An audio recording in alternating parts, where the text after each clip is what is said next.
चैतन्य बुद्धि से ही ठाकुर जी की सेवा में लगा जा सकता है। माधवी नाम की गोपी हैं मीरा, अपने पूर्व जन्म में भगवान के एक सखा के साथ इनका विवाह हुआ। अधिकतर ज्यादा प्रसिद्धि इस बात की है कि श्री दामा के साथ में मीराबाई का ब्याह हुआ। ध्यान से सुनना, पूर्व जन्म में जब ये माधवी नाम की गोपी, ठाकुर जी भी छोटे से हैं और उस समय में बहुत लंबी आयु के बाद ब्याह नहीं होता था, छोटी अवस्था में ही ब्याह हो जाता था। पर भगवान के जितने भी सखाए सब ठाकुर जी से बड़े हैं, सब ठाकुर जी से बड़े हैं। एक आध कोई छोटे हैं, बाकी सब ठाकुर जी से बड़े हैं। तो ठाकुर जी के सखा का ब्याह हो गया। ठाकुर जी को पता नहीं चली, बहुत ध्यान से सुनो सब लोग, इधर देखो। ठाकुर जी को पता नहीं चली कि कब कब में ब्याह हो गया। लेकिन एक दिन श्री दामा अपनी पीहर गई हुई बहू को ले जाने के लिए तैयार हुआ और जैसे ही सब सखाओं को बोलने आया कि मैं जा रहा हूं, तो ठाकुर जी बोले, अरे श्री दामा, वैसे तो तू रोज पुराने से लत्ता ने पहन के आ जाए, आज बड़े चमकदार लत्ता पहन के आए हो, कहां को जा रहे हो भैया? तो श्री दामा बोलो, लाला मैं तो अपनी ससुराल जा रहा हूं। ठाकुर जी बोले, जी कौन सा गांव है ससुराल? श्री दामा बोले, लाला जी गांव ना है तो कोई शहर है? बोले ना शहर ना है। तो कोई देश है? बोले ना देश ना है। तो लाला जब हम बड़े है जाए, हमारो ब्याह है जाए, तो जाग कन्या ते हमारो ब्याह होवे, वाको घर हमारो ससुराल होवे, वहां जा रहा हूं। जैसे वहां माधवी रोई थी कि मेरे बिंद कौन, ऐसे ठाकुर जी रोने लगे, मेरी ससुराल कहाँ है?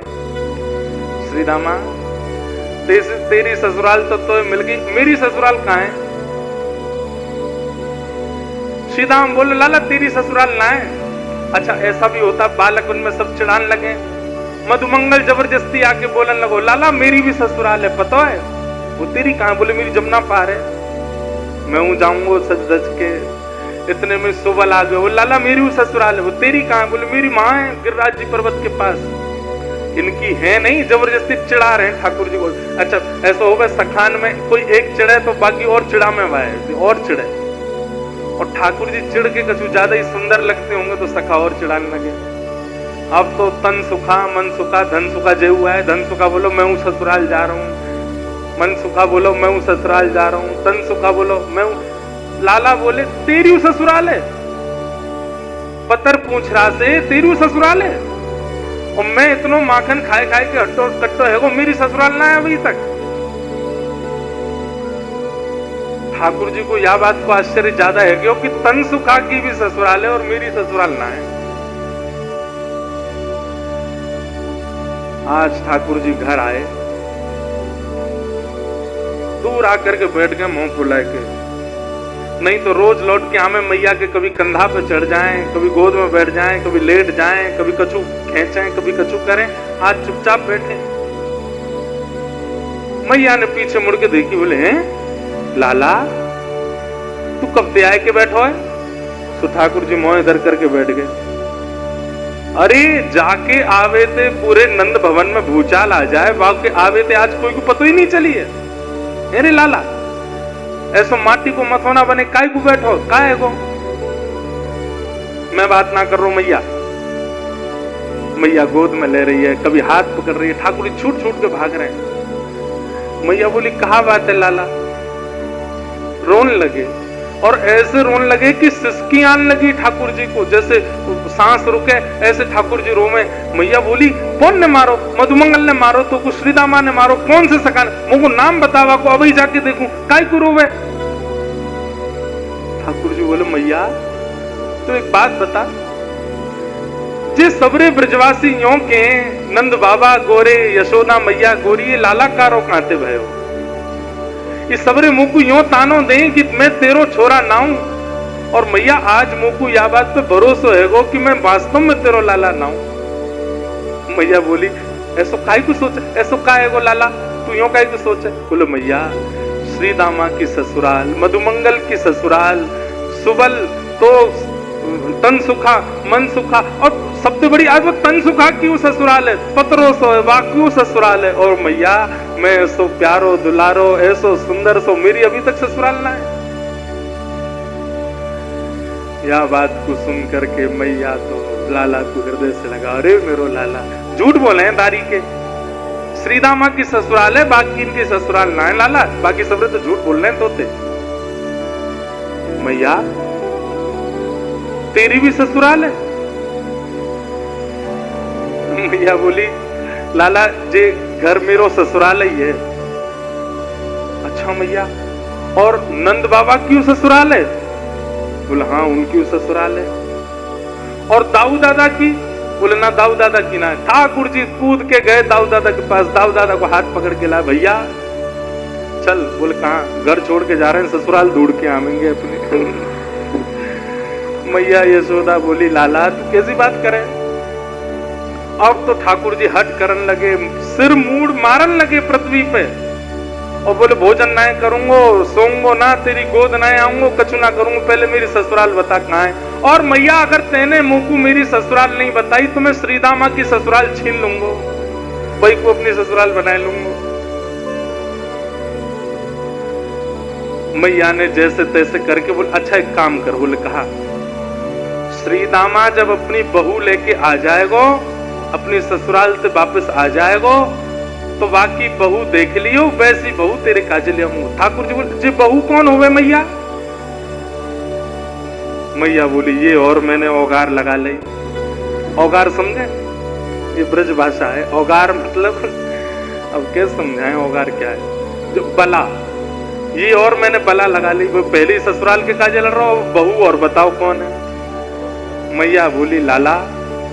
इतने में नंद बाबा आगे बोले मैं बताऊं लाला, यहाँ पे आ। गोदी में बैठ गए। बोलो लाला तेरी मैया है ना? बोले हाँ। जे मेरी बहू है। बाबा मेरी मैया तुमने बहू बना ली और तुम्हारी मैया मैं बहू बनाऊंगा। तुम्हारी मैया कहाँ है? अपनी मैया बताओ, उनको मैं बहू बनाऊंगा। सब लोग ठाकुर जी की बात सुन के ऐसी मधुर बात करें। इसीलिए तो श्रीमद् वल्लभाचार्य जी कहते हैं भैया द्वारिका के श्री कृष्ण वो राजा है, जगन्नाथपुरी के श्री कृष्ण वो जगन्नाथ है, वो नाथ रूप में विराजमान है। बद्रीनाथ के श्री कृष्ण तपस्वी भगवान है, दक्षिण के रंगनाथ हैं, लेकिन हमारे वृंदावन के वो तो ऐसे ही हैं। उनके सामने जाकर के लोग बात कितनी बड़ी बड़ी बातें करते हैं, हमारो बिजनेस चलवाए दो, हमारे काम बनवाए दो, हे बिहारी जी हमारो। बिहारी जी नाए जाने कायते बिजनेस के, बिहारी जी नाए जाने ये सब कहा बात कर रहे हो। उनके सामने तो बालकनवारी बात करो, वो बालक हैं। वृंदावन के श्री कृष्ण तो मधुर कृष्ण हैं, उनके सामने जाकर के सारे संसार के प्रपंचों की चर्चा मत करो।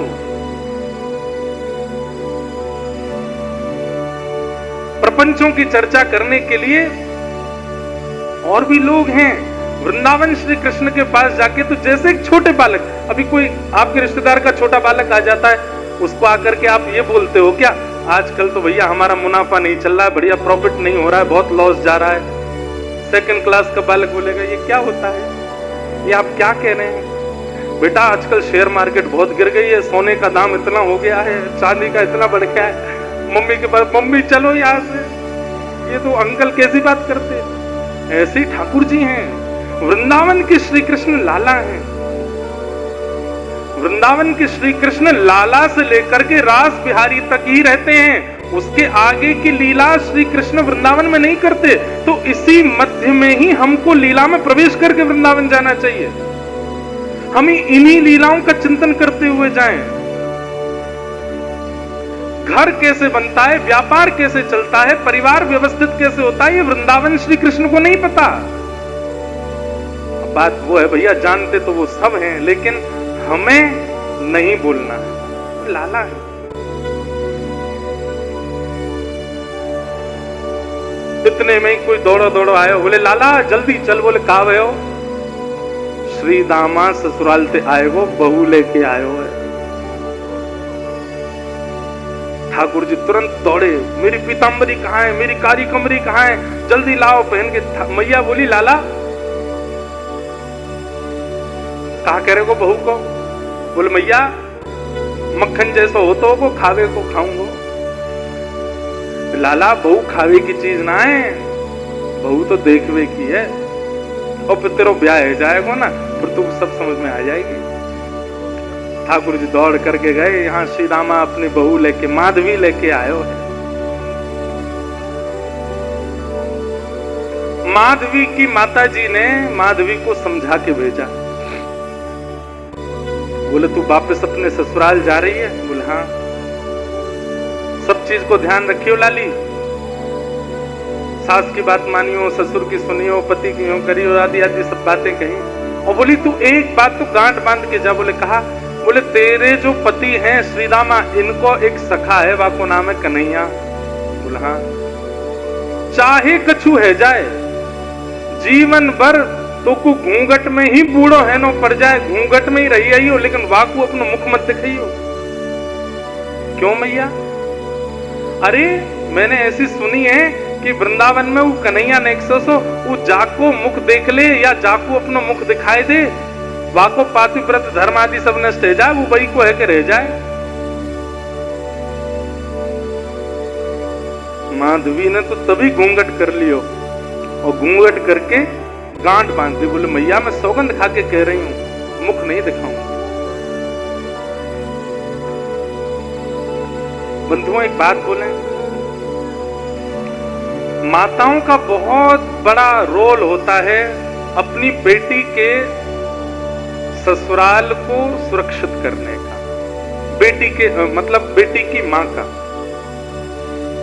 उसकी कैसी शिक्षाएं बेटी लेती है और अपने ससुराल में जाकर के कैसा व्यवहार करती है, इस पर मां को बहुत ध्यान देना चाहिए। आप कहेंगे महाराज जी ये बेटा ने क्यों नहीं समझाओ, बेटी ने क्यों समझाते रहते हो मंच से? भाई देखो, समझाया उनको जाता है जिनके ऊपर जिम्मेवारी होती है। जो खाली बैठे रहते हैं उनको क्या थोड़ी समझाया जाता है? जिन पर कोई काम धंधा ही नहीं है, वो बस बैठने आए हैं, ऊधम करने आए हैं, ऐशो आराम करने आए हैं, उनको क्या समझाना है? पर जिनको संभालना है, जो व्यवस्था प्रमुख है, उनको समझाया जाता है। माताओं के ऊपर बहुत बड़ा दायित्व है, इसलिए उनको समझाते हैं, समझाया। लेकिन ऐसी शिक्षा नहीं देनी चाहिए जैसी माधवी की मां ने दी। उनसे मत बोलना, उनके प्रति ऐसा व्यवहार रखना, वो कुछ भी कहें तुम ये करना, ऐसा ये सब नहीं। अनाचार अत्याचार किसी को सहना नहीं चाहिए।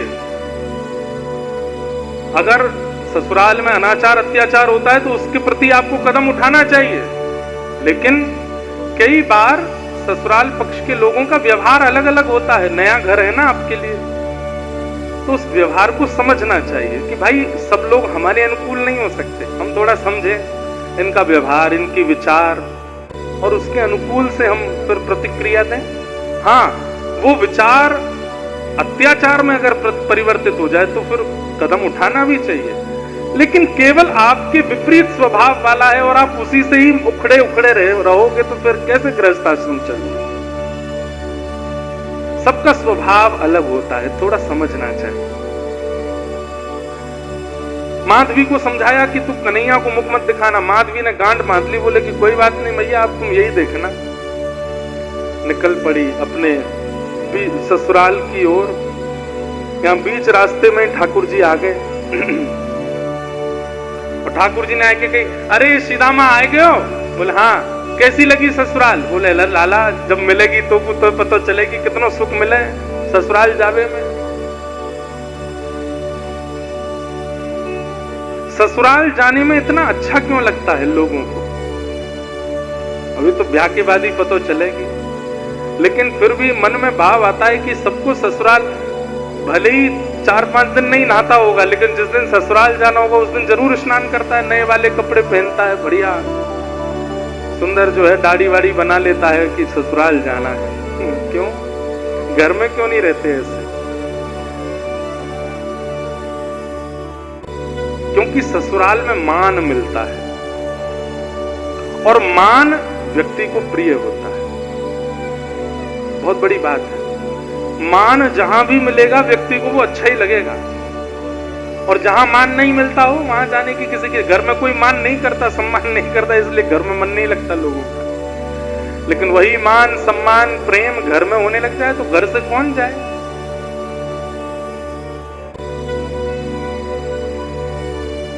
ठाकुर जी बोले अच्छा बहू कहाँ है? वो पीछे बैठी है। सीधामा ने इशारा कियो, बोले अरे माधवी मेरो सखा है कन्हैया, या को मुख दिखाए दे। जैसी सुनी कन्हैया आ रहे हैं महाराज, घूंघट लेकर के ऐसे पकड़ करके माधवी बैठ गए।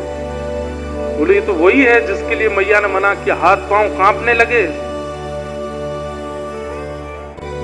जिनका मुख देख करके सारी पीड़ाएं दूर हो जाती हैं, सारे कंटक दूर हो जाते हैं, वो सामने खड़े हैं और माधवी अपना मुंह बंद करके घूंघट करके आंख बंद करके खड़ी है। नंद जी को छैया बलभद्र जी को भैया लाल, या को मुख देखे ते कटत यम फंद। जिसका मुख देखने से यमराज के फंदे कट जाते हैं, उसके मुख को देख करके माधवी मुख दिख रही है अपना। कहने की बात, ऐसी शिक्षा किसी को मत दो कि कोई व्यक्ति ठाकुर जी से मुंह मोड़ ले, ठाकुर जी से मुख छुपा ले। ठाकुर जी तो अंदर ही बैठ गए पालकी में और कह रहे हैं भाभी जी ने मुख दिखाई दो अपनो। मैया ने कही है आपको मुख देख करके जाऊंगा और फिर जैसा बताऊंगा वैसी बहू मेरी आवेगी, नेक दिखाई दो। माधवी तो ऐसे बैठ जाए, कभी ऐसे बैठ जाए, ठाकुर जी ने पास जाए तो दूर रह जाए, मुख नहीं दिखावे। ठाकुर जी ने चरण तक पकड़ लिए, बोले अरे भाभी जी ने मुख दिखाई दो, मैं तुम्हारे पाम पर रहा हूं, ने दिखाई तो दो। लेकिन माधवी ने मुख नहीं दिखाया। नन्हे से गोपाल जी को क्रोध आ गया। बोले बड़ो गुमान करके बैठी है अपने मोड़े को, तेने मुंह को मुख नहीं दिखायो ना, आज इतनी याचना करने पर भी मुख नहीं दिखायो। मैं तो को वचन दे के जा रहा हूं, एक नहीं दो दो जन्मन तक याचना करेगी तब भी मेरो मुख नहीं दिखेगा तो, और युगन तक प्रतीक्षा करेगी तब भी मेरो मुख दिखेगा नहीं तो को। बड़े बड़े कष्ट सहने पड़ेंगे, बड़ो श्रम करना पड़ेगा तब जाकर के मेरो मुख दिखेगा तो को। माधवी बोल पड़ी, मैं क्यों तड़पूंगी तुम्हारे मुख देखने को, मोह तड़पे की आवश्यकता नहीं है, चले जाओ, कभी मुख मत दिखाइयो अपनो। ठाकुर जी बोले ये तो समय बताएगा, और ऐसा कहकर के ठाकुर जी चले। माधवी को तो लगी आज जैसे जान बची हो, लेकिन कौन जानता था कि वो किस भाव से वंचित हो रही है। लौट करके माधवी जब अपने ससुराल पहुंची, रहने लगी वहां पर। अब तो स्थिति ऐसी है कि गोपियों के साथ यमुना जल भरने जाती है तो गोपियां कृष्ण की बात करती हैं, लौट करके घर आती है तो सास ननद कृष्ण की बात करते हैं। रात्रि में कहीं घूमने जाती है, बैठती है सखियों के बीच में तो वहां भी कृष्ण की बात करते हैं। अरे तेने देखी नंद को लाला आज कहा पहन के डोलना, अरे तेने देखी नंद के कन्हैया ने वाह वारी गोपी के यहाँ आज ऐसे ऐसे लीला करी। माधवी कहती है तुम पे और कोई बात नहीं है, तुम्हारे अपने पति हैं, तुम्हारे अपने बाल बच्चे हैं, वो नंद जी के लाला पर पुरुष की ओर ऐसी कुदृष्टि क्यों रखती हो। सब गोपी घेर करके कहती हैं मेरी माधवी तेने अभी तक देखो ना है, दिखे नंद को लाला। दूसरी गोपी बोली हम बे, जैसे वो सामने थे आमे जे घूंघट कर ले लंबो और देखे ही ना उनकी ओर। माधवी बोली देखा नहीं है और देखूंगी भी नहीं, और ना मुझे आवश्यकता है। हाँ। सब गोपी कहने लगी अरे माधवी कैसा लगे कन्हैया को देख के पता है,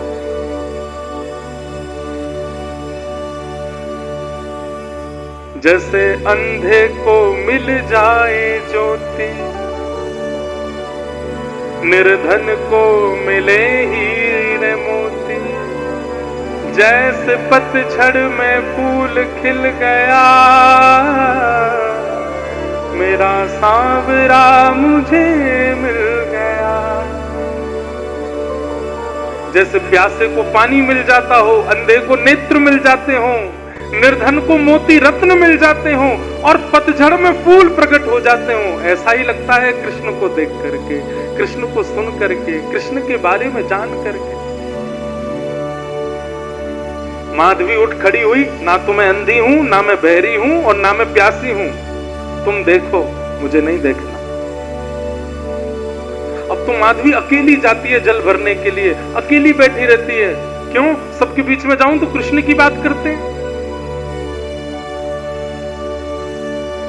ठाकुर जी दो कोई मिलते हैं, एक बात तो लिख ही लेना, या तो वो जो 24 घंटा इनको सोचते रहे और या वो जो इनसे दूर ही दूर भागे। ये दो कोई मिलते हैं, बीच वाले तो कई बार मझधार सी में ही रह जाते हैं। ये दो कोई पकड़ते हैं, या तो एक वो जो श्वास श्वास पे इनको बचता है, या एक वो जो इनसे जितना हो सके दूर भागने की कोशिश करता है।